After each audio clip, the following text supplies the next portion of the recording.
The ship smelled like rust and fear. Sat in the corner of the metal cage, his back against the cold wall. Around him, other humans cried or prayed or simply stared at nothing. They had been in this cage for 6 days now. 6 days since the sky over Seoul had turned black with alien ships. 6 days since everything changed. Remembered that morning clearly. He had been drinking coffee in his small apartment, enjoying his first week of rest after leaving the military. 28 years old, 3 tour in the worst combat zones on Earth and finally free. He had plans, simple plans. Maybe open a small restaurant, maybe find a woman to love, maybe just sleep without nightmares for once. Then the ships came. They were not here for diplomacy. They were not here for resources. They came for people. Thousands of them, snatched from streets and homes and offices, had fought back. He had killed 2 of the reptilian creatures before something hit him from behind and the world went dark. Now he was cargo. The cage held 43 humans, men and women of different ages, a grandmother who had stopped speaking on the 2nd day, a young man who would not stop crying, a woman with short black hair who watched everything with sharp eyes. Her name was Sara, an engineer who had been taken from a research facility. She was the only one who seemed to be thinking instead of just feeling. Had spoken to her once. She had asked him what he did before. He told her. She nodded and said nothing else. But after that she stayed close to him, as if she knew that when trouble came he would be useful. The ship shook as it landed. Heavy footsteps echoed outside. Then the door opened and light flooded in. The creature that entered was tall and covered in green scales. Its eyes were yellow with black slits. It wore expensive robes and jewelry made of bones. Behind it stood guards with weapons that hummed with energy. "These are the new ones from the primitive world," the creature said. Its voice was like rocks grinding together. "Earth, they call it, Tier 7 species, good for simple labor and entertainment." Another creature stepped forward. This one was different. It had 4 arms and gray skin covered in scars. Its face was flat and brutal, but there was something almost like pity in its small eyes as it looked at the humans. "Weak stock," the 4-armed creature said. "They will not last long." "They do not need to last long," the scaled one replied. "They need to sell." The auction happened that same day. Stood on a platform under bright lights. Hundreds of aliens sat in curved rows looking down at him like he was an animal at a market, because that is exactly what he was to them. An animal, a thing. A voice announced information about Earth and humans. It talked about their soft skin and weak bones, their short lives and small size, their lack of claws or venom or armor. The crowd laughed at several points. One creature made a joke that did not understand, and the whole room erupted in sounds that might have been laughter. He stood still and kept his face empty. Inside, he was memorizing everything: the layout of the room, the weapons the guards carried, the exits, the way different species moved and reacted. This was what he had learned in the military. When you are captured, you do not panic. You watch, you wait, you survive until you find a way out. "Sold to Lord of the House," the announcer said. The scaled creature in expensive robes stood and smiled, showing rows of sharp teeth. "A gift for my daughter. She has always wanted an exotic pet." More laughter. Was taken to a shuttle and then to a massive estate on a world with 2 suns. The gravity was heavier here. The air tasted like metal. Everything was designed to remind him that he was far from home, far from help, far from hope. They put a collar around his neck. The 4-armed creature explained what it did. "If you try to run, it will shock you until you cannot move," said. His voice was low and rough. "If you try to remove it, it will explode. If you disobey the masters, they will use it to cause you pain. Do you understand?" Nodded. "Good," paused and looked at him more closely. "You are different from the others. They cry and beg. You just watch. Why?" "I am thinking," said. "About what?" "About how to survive." Made a sound that might have been a laugh. Survival is simple here. Do what you are told. Do not make trouble, accept your place. And what is my place? You are a pet, a toy for Lady. She will grow bored of you in time, and then you will be sent to the labor camps or the arena. Either way, you will die here. All humans do. Did not respond to that. He simply followed through the estate, watching everything. The estate was enormous. Beautiful gardens filled with alien plants, fountains that flowed with liquid silver, statues of warriors from ancient times, and everywhere, slaves of different species working in silence. Lady was young for her kind, which meant she was probably older than any human alive. She had the same green scales as her father, but hers were decorated with gold paint in swirling patterns. She looked at the way a child looks at a new toy. "It is so small," she said, "and so soft. Does it break easily?" "Very easily," my lady said. "Humans are fragile." "How delightful!" Walked around, examining him from all angles. "Can it speak?" "Yes, my lady. It has been fitted with a translator." "Speak human. Tell me something interesting about your world." Looked at her. For a long moment he said nothing. The shock collar hummed against his neck, a warning. "We have a saying on Earth," he finally said. "The nail that sticks up gets hammered down." Tilted her head. "What does that mean?" "It means that those who stand out are punished. We learn to hide what we really are." "How sad. What are you hiding, little human?" Almost smiled. Almost. He pushed it down and made his face empty again. "Nothing, my lady. I'm just a weak human from a primitive world." Laughed and waved her hand. "Take it away. Put it with the other slaves. I will call for it when I want entertainment." Led to the slave quarters. They were small rooms with hard beds and thin blankets. Other humans were already there, some from his ship, some who had been here longer. They all had the same look in their eyes, the look of broken people. But as turned to leave, spoke. "What happens in the arena?" Stopped. Slaves fight. For the amusement of the masters, most die quickly. Some last a few fights. None survive forever. "Have any humans fought there?" "A few. They lasted seconds." Looked back at him. "Why do you ask?" Sat down on his bed and closed his eyes. "Just curious." Stood there for a moment longer. There was something in this human that bothered him, something that did not fit with everything he knew about Tier 7 species.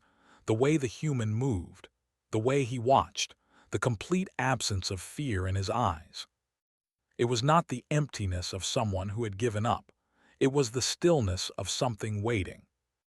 Had seen many predators in his life. He had fought beside them and against them. And right now, every instinct in his body was telling him that he was looking at something dangerous. But that was impossible. Humans were weak. Everyone knew that. Left and locked the door behind him. In the darkness of his cell, opened his eyes and began to plan. 3 months passed in Lord's estate. Learned the rhythms of this place. He learned which guards were lazy and which were cruel. He learned the layout of every building, every tunnel, every shadow. He cleaned floors and carried heavy things and pretended to be broken like all the other humans. But he was not broken. He was preparing. At night, when the other slaves slept, he exercised in silence. Push-ups until his arms shook. Squats until his legs burned. He kept his body ready. He did not know when his chance would come, but he knew it would come. It always did for those who waited. Watched him sometimes. The four-armed had been assigned to manage the human slaves, and he took his job seriously. But there was something strange in how he watched, not with cruelty or suspicion, with curiosity. "You are still not afraid," said one evening. "The other humans have learned their place. They cry less now, they obey faster, but you were never afraid to begin with. Why?" Was carrying a heavy crate of supplies. He set it down and wiped the sweat from his face. "Fear is a tool," he said. "It keeps you alive when there is danger, but too much fear makes you stupid, makes you slow. And you do not feel too much fear." "I feel exactly the right amount." made that grinding sound that passed for laughter among his kind. "You are strange, human. I almost like you." The arena was called the Pit. It was built beneath the estate, hidden from official eyes. Blood sport was illegal in the Galactic Coalition, but laws meant nothing to families like the. They had been hosting fights for generations. Slaves against slaves, slaves against beasts. Sometimes, when they wanted real entertainment, slaves against trained killers. Had never seen the pit, but he heard stories from the older slaves. They spoke of it in whispers, their faces pale with memory. The sand that was always stained dark. The crowd that screamed for blood. The creatures they brought from distant worlds, things with too many teeth and too many claws. No human had ever survived more than one fight in the pit. On the night everything changed, Lord was hosting a celebration. Important guests from across the sector had come to watch his champion gladiator, a massive named. There were Tier 1 predators, 8 feet tall, covered in natural armor with claws that could cut through steel, but had been injured in training, a broken arm that would take weeks to heal. Lord was furious. He had promised his guests a show, and now his main attraction could not fight. "Use one of the other gladiators," Lady suggested. She was lounging on cushions, drinking something that glowed blue. "We have plenty." "They have seen our other gladiators before," growled. "I promised them something special." Smiled, it was not a kind smile. "Then give them something they have never seen. Let them watch a Tier 7 die." Looked at his daughter, "The human, your pet." "I am bored with it anyway. And imagine the entertainment. A weak little human against a Skarn. The odds would be ridiculous. Our guests could bet on how many seconds it survives." Considered this. Then he smiled, showing all his teeth. "Daughter, you have a gift for cruelty. I approve." Was dragged from his cell an hour later. Was the one who came for him, and for the first time, the looked uncomfortable. "I am sorry," said quietly as they walked through the tunnels toward the pit. "This was not supposed to happen." "What am I fighting?" "A Skarn, 6 legs, bone plates for armor, very fast, very strong. It was captured from a death world and has killed many gladiators." Nodded slowly. "Weak points." Blinked. "What?" "Every creature has weak points, joints, eyes, soft tissue between armor plates. Where are the Skarn's weak points?" For a long moment said nothing. Then he spoke quickly, his voice barely above a whisper. "The eyes are small but unprotected. The joints where the legs meet the body are flexible but soft. The belly has thinner armor than the back, and it cannot turn quickly. Its own size works against it." "Thank you." "It will not matter. No one survives a Skarn." "We will see." The pit was exactly as the stories described. A circular arena with high walls and sand on the floor. Above, hundreds of wealthy aliens sat in comfortable seats, drinking and laughing. They wore expensive clothes and jewelry that cost more than entire planets. When walked out onto the sand, the crowd burst into laughter. He was small compared to the gladiators they usually saw. Thin, soft, no claws or armor or natural weapons. He wore only simple cloth pants and nothing else. His feet were bare on the cold sand. "Ladies and," an announcer's voice boomed. "Tonight's special entertainment. A Tier 7 primitive from the planet Earth against our beloved Skarn. Place your bets now. How long will the humans survive? The current odds are 500 to 1 against." More laughter. Someone threw food at. It hit his shoulder and fell to the ground. He did not react. He was looking at the gate on the other side of the arena. It was starting to open. The Skarn came out screaming. It was massive, the size of a small car, with 6 powerful legs and a body covered in bone plates. Its mouth was filled with teeth like broken glass, and its 4 eyes burned with animal hunger. It had been starved before the fight. Hungry predators made better shows. The crowd cheered.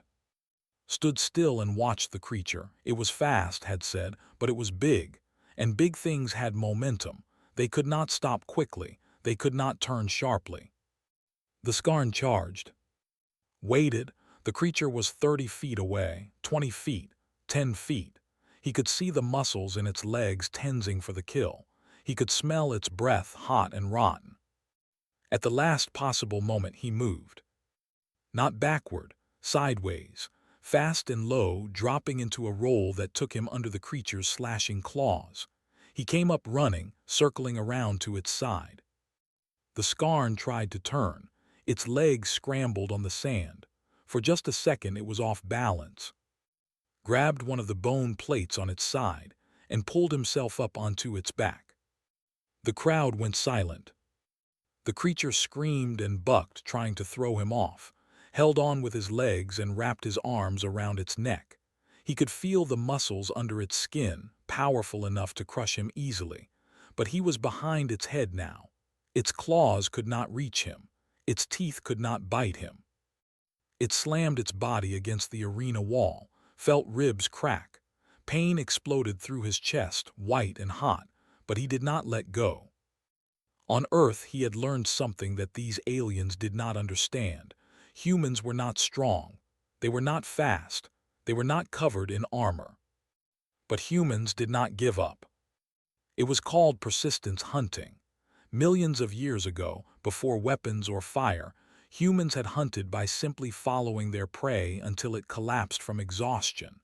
They could keep going when other creatures had to stop. They could push through pain that would kill most animals. And when a human truly decided that something had to die, they became something else entirely. The Skarn threw itself against the wall again. More ribs broke. Blood filled its mouth. He did not care. He found a gap between the bone plates on the creature's neck. He reached in with his fingers and grabbed a fistful of soft tissue. Then he pulled. The Skarn screamed. Blood sprayed across the sand. It bucked harder, spinning wildly, smashing against everything it could reach. Held on. His vision was going dark at the edges. His body was broken in more places than he could count. But something old and terrible had woken up inside him. Something that humans had buried under civilization and manners and law. The Berserker. He pulled harder. The creature's movements grew weaker. More blood poured from its neck. Finally, with one last terrible effort, tore something vital free. The Skarn collapsed, fell off its body and landed on the blood-soaked sand. He could barely breathe. Every part of him was screaming with pain, but he forced himself to stand. He looked up at Lord's viewing box. The arena was completely silent.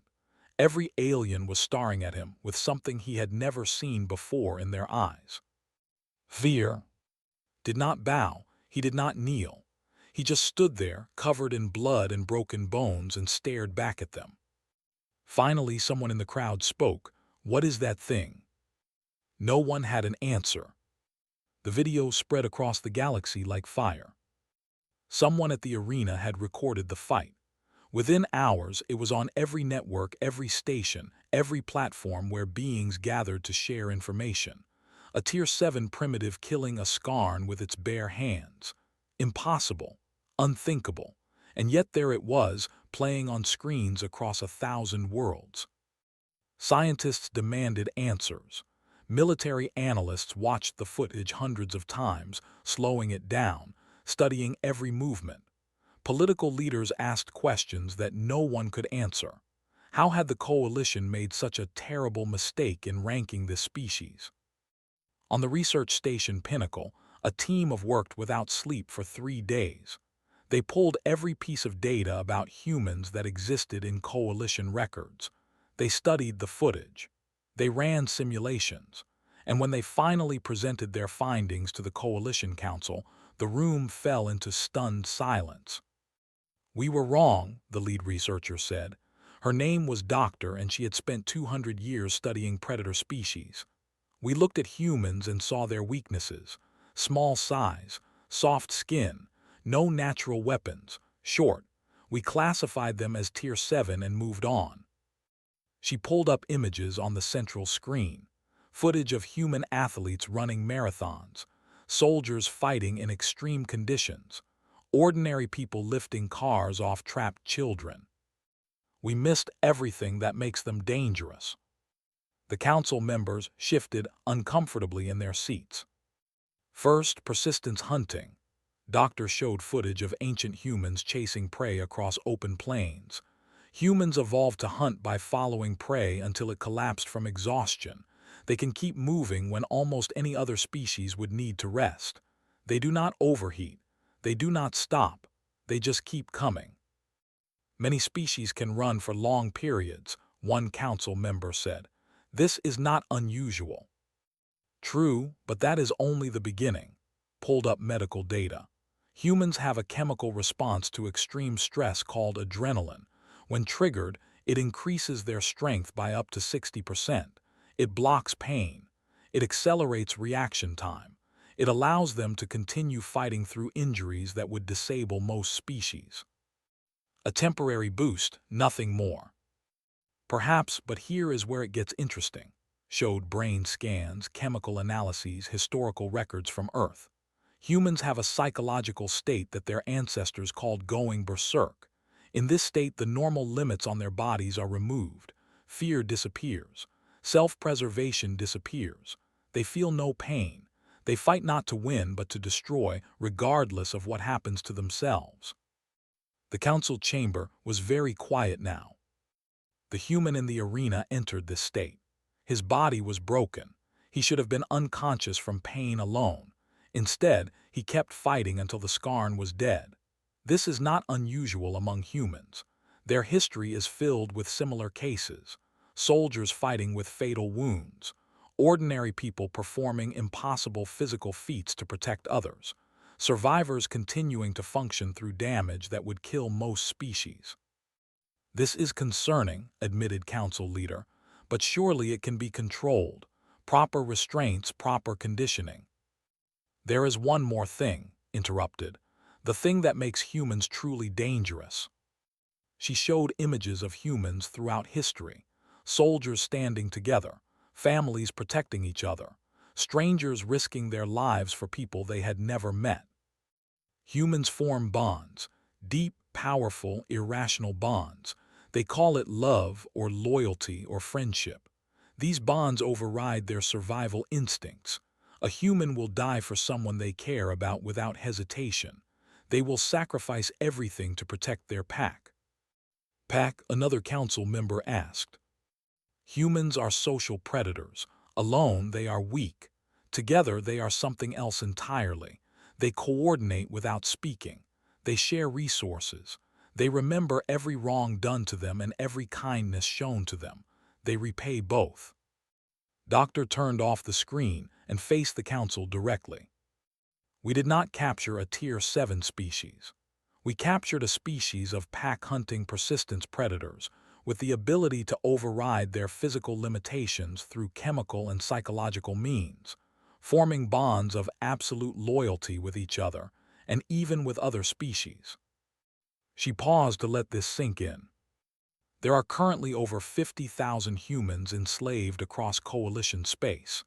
They have been treated as animals, abused, killed for entertainment. And now, thanks to that video, every single one of them knows that they are not as weak as they were told.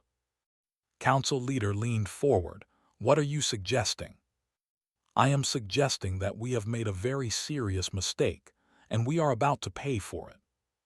The next day, the Coalition officially changed humans from Tier 7 to Tier 2. The classification included a warning that had never been used before: unpredictable, extreme caution advised. But it was too late. On Lord's estate, lay in the medical bay. His bones were being repaired by machines he did not understand. His wounds were being treated by slaves who looked at him with something new in their eyes: hope. Sara came to see him on the third day. She had been moved to the estate 2 weeks after the auction, assigned to maintain the household systems. She was brilliant with machines, and Lord's family valued her skills too much to risk her in the arena. The other humans are talking, she said quietly, sitting beside his bed. Not just here, everywhere. The video is spreading. They are starting to remember what they are. Good said. His voice was rough from his healing throat. Lord is afraid. He does not show it, but I can see it. He has doubled the guards. He is talking about sending you to the labor camps before you can recover. He will not. How do you know? Because he is proud. I embarrassed him in front of his friends. He will want to kill me publicly in a way that restores his honor. That means another arena fight, a bigger one. Sara looked at him for a long moment. You planned this. Not all of it, but I knew something would happen eventually. A chance, an opening. There is always one if you wait long enough. And now, turned his head to look at her. His eyes were calm and cold like deep water. Now we prepare. How many humans are on this estate? 37, including us. Can you get a message to all of them? Yes, through the maintenance systems. The masters do not monitor them closely because they think we are too stupid to use them. Good, tell them to be ready. Do not tell them what for, just ready.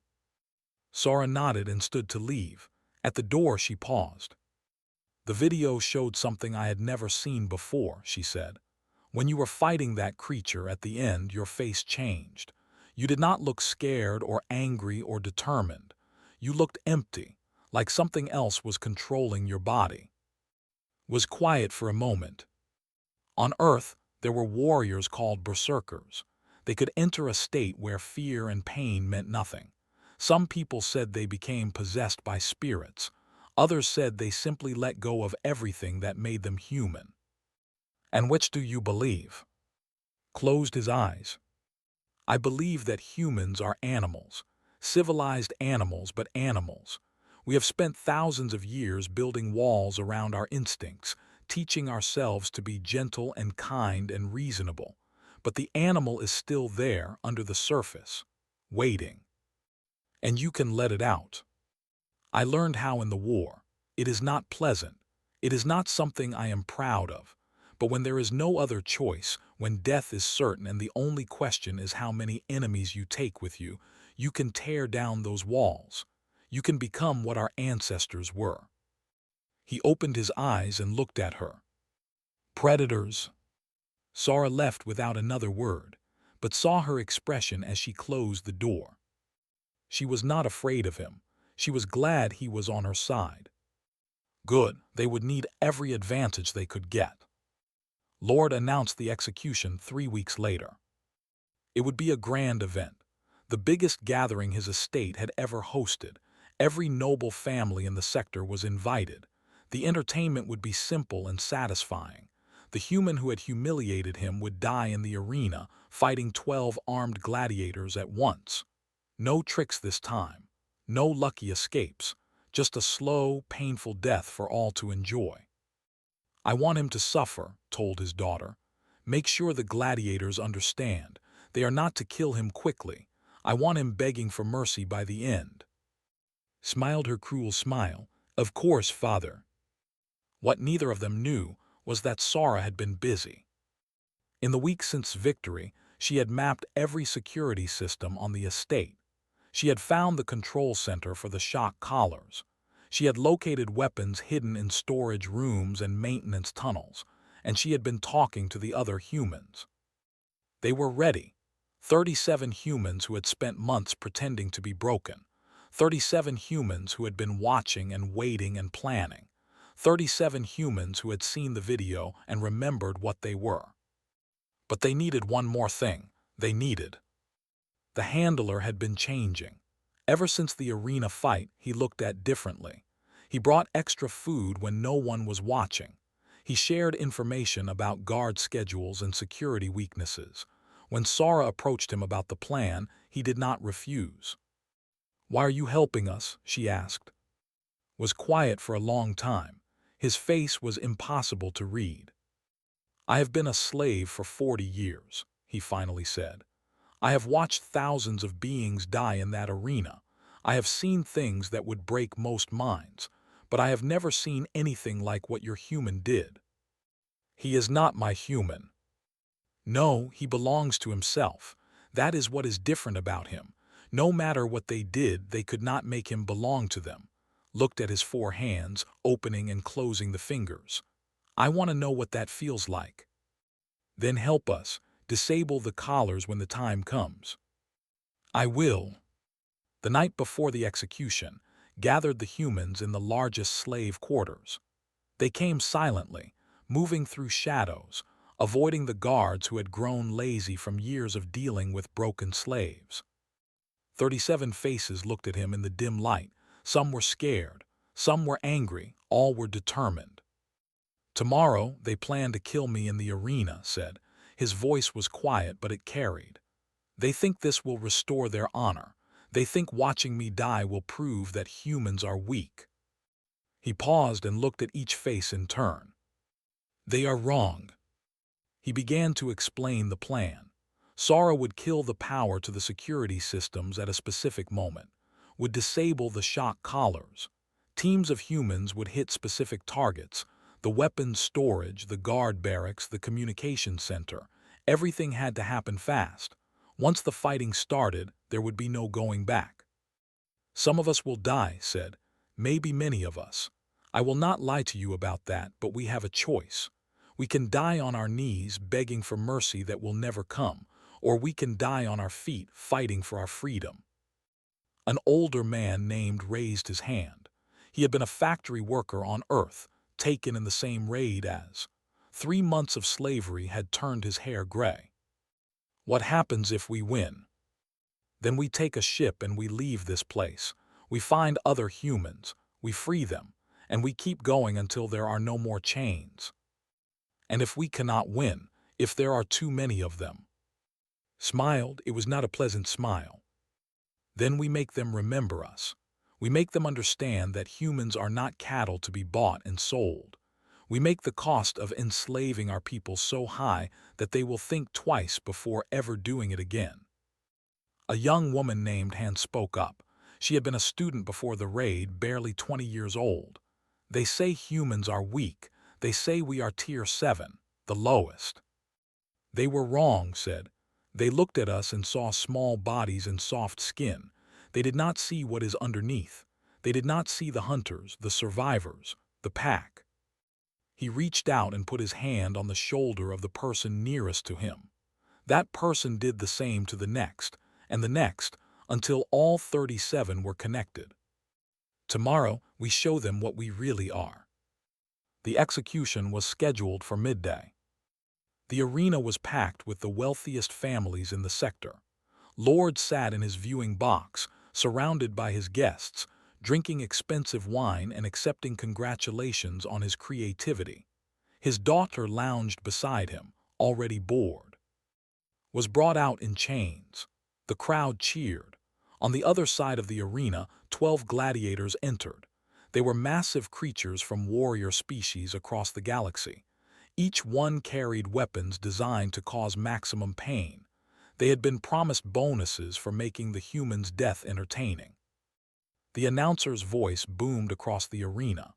Ladies and today's entertainment, justice for the humiliation of House. The human who dared to survive will now face proper punishment. The crowd roared. Stood in the center of the arena, seemingly helpless. The gladiators began to spread out, surrounding him. And then the lights went out. For 3 seconds, the arena was in total darkness. In those 3 seconds, several things happened at once. The shock collars around every human neck went dead. Teams of humans, armed with makeshift weapons from the maintenance tunnels, hit their targets throughout the estate. And moved. When the emergency lights flickered on, 2 gladiators were already on the ground. Had their weapons now, a blade in each hand, and he was not waiting for the others to recover from their shock. In the stands, chaos erupted. The noble guests did not understand what was happening. The guards were rushing toward the estate buildings, where explosions and screams could be heard. The remaining gladiators tried to form up against, but he was not fighting like they expected. He was not trying to survive. He was not trying to escape. He was trying to kill as many of them as possible, as fast as possible. The Berserker was loose. burst into the viewing box with 4 other freed slaves behind him. Lord tried to run, but a human woman named Park blocked his path. She was small and quiet and had worked in his kitchens for 3 months. She had a knife in her hand and no fear in her eyes. "Where do you think you are going?" she asked. In the arena finished the last gladiator and looked up. The crowd had mostly fled. Bodies were scattered across the sand. He was covered in blood, some of it his own, and his breathing was ragged. But he was still standing. He walked toward the viewing box. The stairs were slick with blood, but he did not slip. The door had been broken down. Inside, he found Lord on his knees, surrounded by freed humans and, "Please," begged. His expensive robes were torn. His jewelry was gone, taken by slaves who now looked at him without any fear. "I have wealth, ships. I can give you anything you want." Stopped in front of him. He was still holding the gladiator's blade. It dripped onto the floor. "You bought me as a pet," he said. "You threw me into that arena to die for your entertainment. You have been doing this for generations. How many slaves have died in your pit? How many people have you broken?" "I did not know. I did not understand what you were." "No, you did not, and that is why you lost." Looked up with desperate hope in his eyes. "Then teach me. I can change. I can help your people, I can." "You called us weak," interrupted. "You called us primitives. You looked at us and saw nothing but animals to be used and thrown away." He leaned down close to his face. "You were right about one thing. We are animals, predators, hunters. And when you threaten our pack, when you hurt the people we care about, we do not forgive." "Please." "This is not revenge," said. "This is a message to everyone who has ever enslaved a human, to everyone who has ever looked at our people and seen nothing but weakness." He straightened up. "The message is this: never again." He turned and walked out of the room. Behind him, the sound of justice being served echoed through the halls. The ship was called the Defiance. It had belonged to Lord, a luxury cruiser designed to carry him between his properties in comfort and style. Now it belonged to the humans who had taken it, and they had made some changes. Sora had spent 3 months studying every system in his state. She knew his ships better than his own pilots. Within days of the uprising, she had the Defiance fully operational and untraceable. She had removed the tracking systems, upgraded the weapons, and programmed new identification codes that would fool coalition scanners. 31 humans had survived the uprising. 6 had died in the fighting, including Old, who had given his life to destroy the communications center before guards could call for help. Their names were carved into the wall of the ship's main hall. They would not be forgotten. Had chosen to come with them. So had a handful of other non-human slaves who had helped during the uprising. The ship was not designed for so many people, but no one complained. After everything they had been through, a little crowding meant nothing. 3 months after the escape, the Defiance was ready. Stood on the bridge, looking at the stars through the main viewport. Somewhere out there, thousands of humans were still in chains. Slaves on mining stations and pleasure houses and private estates across the galaxy. People who had been told they were weak. People who had been broken and used and thrown away. Not for much longer. "The broadcast system is ready," Sora said. She was sitting at the communications console, her fingers dancing across controls she had long since mastered. "Once we start transmitting, the signal will reach every major network in coalition space. They will not be able to stop it." "How long before they trace us?" "An hour, maybe less. We will need to move fast after the broadcast." Nodded, "Then let us begin." Sora pressed a button and a red light appeared on the console. They were live. Faced the camera. Behind him stood on one side and Sora on the other. Through the viewport, the stars burned cold and distant. He began to speak. "My name is I am human." His voice was steady and calm. Not angry, not threatening, just certain. For the past century, your galactic coalition has been raiding our world. You have taken our people. You have sold them as slaves. You have used them as pets, as entertainment, as disposable labor. You called us weak. You called us primitives. You ranked us Tier 7, the lowest classification possible. He paused and let that sink in across 1,000 worlds. You were wrong. Humans are not weak. We are different. We were not designed by nature to fight with claws or armor or venom. We were designed to endure, to adapt, to work together, to keep going when everything says we should stop. You saw this in your arena. You watched one human, alone and unarmed, kill a creature that had destroyed your trained gladiators. You watched him fight through injuries that should have killed him. And now you are beginning to understand what you have done. You have not captured 50,000 helpless primitives. You have captured 50,000 hunters, survivors, pack animals with long memories and an endless capacity for patience. We have spent months and years in your chains pretending to be broken. We have watched you. We have learned your weaknesses. We have waited for our moment. That moment is now. Stepped closer to the camera. To every human still in chains across this galaxy, hold on, we are coming. No matter how long it takes, no matter how far we have to go, we will find you. You are not alone. You are Pack, and Pack does not leave Pack behind. To every slaver, every pirate, every noble who has bought and sold our kind, your time is ending. We are no longer cattle to be traded. We are predators, and we have begun to hunt. Some of you will try to stop us. You will send your ships and your soldiers and your weapons. Maybe you will catch us. Maybe you will kill us. But for every one of us that falls, 10 more will rise, 100 more. We have been scattered across the galaxy, but you have taught us how to survive. You have taught us who our enemies are. This is not a war for territory or resources. This is a war for our people. We will not negotiate. We will not accept payment or apologies or promises of reform. We will free every human in this galaxy, and we will make the cost of enslaving us so high that no one will ever consider doing it again. He looked directly into the camera, and across countless worlds, beings saw the same cold certainty in his eyes. On Earth there is an old saying, revenge is a dish best served cold. We have been very cold for a very long time. But we are warming up now.